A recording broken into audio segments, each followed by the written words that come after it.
요아스 왕의 뒤를 이어서 아마샤가 남유다의 9번째 왕이 되었다 그랬죠.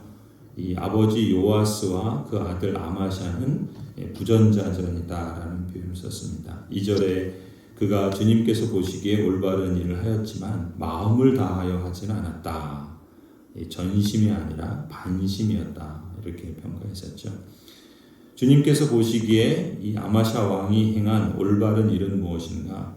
아마샤는 아버지 요아스를 살해한 신하들을 처단을 하는데 신명기 24장 말씀 여호와의 명령을 따라서 그 자녀들은 죽이지 않았죠.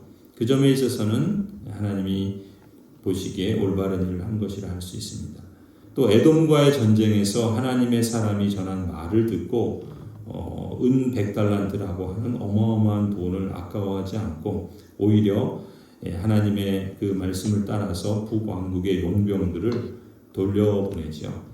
이처럼 아마샤는 하나님의 말씀을 듣고 그 뜻에 따라 실천함으로써 하나님께서 아마샤 왕에게 큰 승리를 주시지 않습니까? 9절에 하나님의 사람 선지자가 전한 대답처럼 주 여호와께서는 아마샤 왕이 포기한 것보다 더 많은 것을 아마샤 왕에게 허락해 주셨던 것이죠. 그런데 이 아마샤 왕은 이런 에돔과의 전쟁에서 하나님께서 허락하신 큰 승리를 경험한 후에 참 어처구니 없게도 에돔의 신들을 섬기기 시작을 합니다. 왜 이런지 이해할 수가 없어요.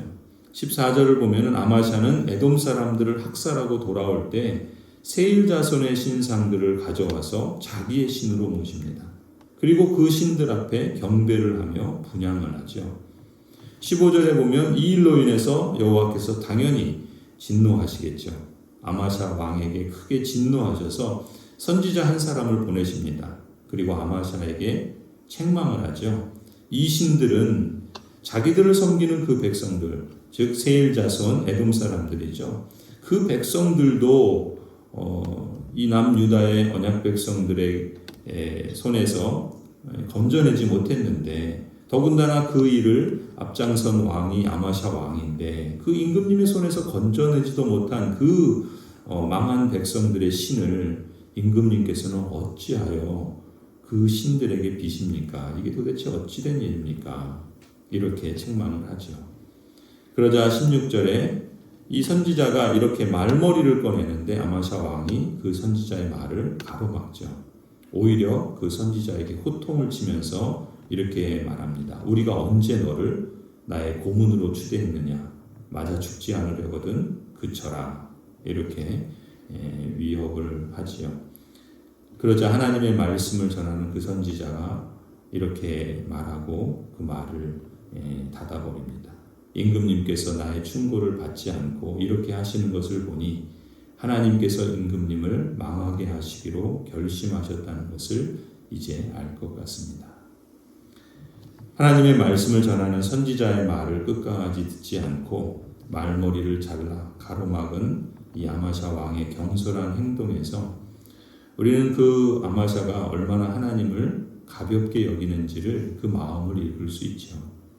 이런 마음에서 비롯한 경솔한 행동, 이러한 사람은 스스로 망하는 길을 자처한다라는 것을 하나님께서도 말씀하고 계시는 것이죠. 17절을 보면은 하나님을 등지고 자만에 빠진 아마샤 왕이 북왕국 이스라엘 왕 여호아스에게 힘을 겨루자고 제안을 합니다. 18절에 여호아스가 비유의 이야기를 들면서 가시나무와 백향목의 비유를 들어서 이 아마샤 왕의 이러한 행동이 얼마나 무모한 짓인가, 그런 일을 그만두라, 이렇게 회답을 하죠. 레바논의 가시나무가, 이건 이제 아마샤를 말하는 거고, 레바논의 백향목, 이건 이제 이 북왕국 이 회답을 하는 여호아스 왕을 말하는 것이죠. 이 아마샤가 이 여호아스에게 전가를 보내서 백향목의 딸을 며느리로 달라고 청원하는 것을 보고 레바논의 들짐승이 지나가다가 그 가시나무를 질파물린 일이 있습니다. 당신은 에돔을 쳐부수었다는 것을 스스로 대견스럽게 여겨서 자랑하면서 건방지게 우쭐대지만 차라리 당신 궁전에 그대로 머물러 있으면 별 탈이 없을 터인데 어찌해서 당신은 당신 자신과 유다를 함께 멸망시킬 화근을 스스로 불러들이고 있습니까? 이 북왕국의 여호아스 왕이 이런 비유로 아마샤에게 회답하죠. 이러한 회답을 들은 아마샤는 여전히 듣지 않죠. 그래서 20절에 보면은 그가 이렇게 말하여도 아마샤는 들으려고 하지 않았다. 이 아마샤 왕에게는 이 교만함이 있었던 것 같습니다. 이 교만함은 치명적인 덫이 된 것이죠. 교만했기 때문에 하나님의 말씀도 들으려고 하지 않고 듣지 않으면 돌이킬 수 없겠죠. 돌이키지 않으면 망할 수밖에 없습니다. 에돔을 이겼다고 교만에 빠져서 하나님의 말씀을 전하는 선지자의 말을 듣기보다는 그 말을 잘라먹는 이 아마샤 왕. 하나님은 교만한 자를 물리치시고 겸손한 사람들에게 은혜를 주신다 말씀하십니다. 신약에서도 야고보서 4장에 보면 하나님께서는 교만한 자들을 물리치시고 겸손한 사람들에게 은혜를 주신다라고 말씀하셨는데 이러한 사례들은 우리가 구약 성경에서 많이 찾아볼 수 있죠. 이 아마샤 왕의 경우도 대표적이라 할 수 있습니다. 성공하고 교만해지는 것보다 손해를 보더라도 겸손을 잃지 않는 것이 어쩌면 더 복일지도 모르겠습니다. 하나님을 등지고 자만에 빠진 이 아마샤 왕, 결국 그의 최후는 어떻게 되는가? 21절에 보면 이스라엘의 여호아스 왕이 올라와서 유다의 아마샤 왕을 맞이하여 유다의 베세메스에서 전쟁을 벌이게 됩니다. 22절에 유다 군대는 이스라엘 군대에게 패하게 되죠. 그래서 유다 군대는 뿔뿔이 흩어지고 다 집으로 도망하고 맙니다. 23절에 이스라엘의 여호아스 왕은 베세메스에서 이 아마샤 왕을 포로로 사로잡죠. 그리고 그를 끌고 유다 도성인 예루살렘으로 함께 끌고 들어옵니다. 그리고 이 북이스라엘의 여호아스 왕은 그야말로 예루살렘을 쑥대밭으로 만들어버리죠. 예루살렘 성벽을 허물어 버립니다. 에브라임 문에서부터 성 모퉁이 문에 이르기까지 400자 길이의 성벽을 허물어 버리죠. 24절에 여호아스는 또 하나님의 성전까지도 약탈합니다. 하나님의 언약 백성이 남북으로 분단된 이후에 베델에 그리고 단에 우상을 세워놓고는 이제 하나님을 저버린 그 역사를 계속 이어가다가 이 남유다의 예루살렘을 정복한 후에는 하나님의 성전마저 다 회파시켜버리는, 그래서 성전의 금과 은과 여러 성전에서 사용하는 그릇들을 약탈하고 또 왕궁의 보물창고를 또 약탈해가고 또 남유다의 사람들까지 포로로 끌고 북이스라엘의 사마리아로 돌아갑니다. 그야말로 참담한 일을 남유다가 아마샤 왕이 겪게 되죠. 아마샤의 이 아버지 요아스도 그 말년이 참 비참하지 않았습니까?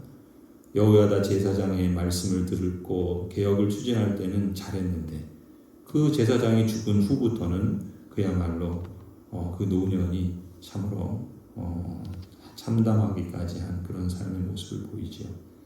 그래서 요아스도 시리아 군대와 전쟁에서 하나님을 등지고 망하는 길을 선택해서 죽임을 당했던 것처럼 그 아들 아마샤도 똑같은 길을 걸어갑니다. 아마샤의 삶의 최후도 그야말로 부전자전인 것이죠. 27절에 보면 아마샤가 주님을 따르다가 등지고 돌아섰다. 그 뒤에 예루살렘에서 반란이 일어나고 아마샤는 라기스로 도망하고 그 반란을 일으킨 사람들은 라기스까지 쫓아가서 아마샤를 거기서 죽이고 그의 시신을, 그의 죽음을 말에 싣고 와서 다윗성의 조상들과 함께 장사하였다. 아버지 요아스도 신하들의 반란으로 비참하게 죽임을 당했죠. 그 아들 아마샤도 그 노년은 반란자들의 손에 죽임을 당합니다. 아버지 요아스와 아들 아마샤의 삶에 대한 하나님의 평가는 동일하죠. 주님께서 보시기에 올바른 일을 하였으나 마음을 다하지 않았다. 예전에는 그랬는데 과거에 하나님을 찾았던 일로 만족해하는 과거의 신앙. 그 신앙이 아니라 오늘 현재 매일매일 하나님을 찾는 신앙이 얼마나 소중하고 또 그것이 생명의 길인가를 우리가 주목할 필요가 있습니다. 주님께서 보시기에 올바른 일을 행하고 또 마음을 다해서 날마다 전심으로 하나님을 찾고 신뢰하는 신앙, 오늘 아마샤를 통해서 우리가 주목해야 할 하나님의 말씀이라 봅니다. 반심이 아니라 전심 신앙. 우리가 하나님께 이 모습을 구하고 또 가진 자는 지속하고 없는 자는 다시 회복하고 또 무심한 자는 하나님께로 돌아가는 그러한 회개의 역사들이 있기를 소원합니다. 우리 자녀들도 전심 신앙을 물려받고 그래서 복된 부전자전의 축복이 있기를 간절히 축원합니다.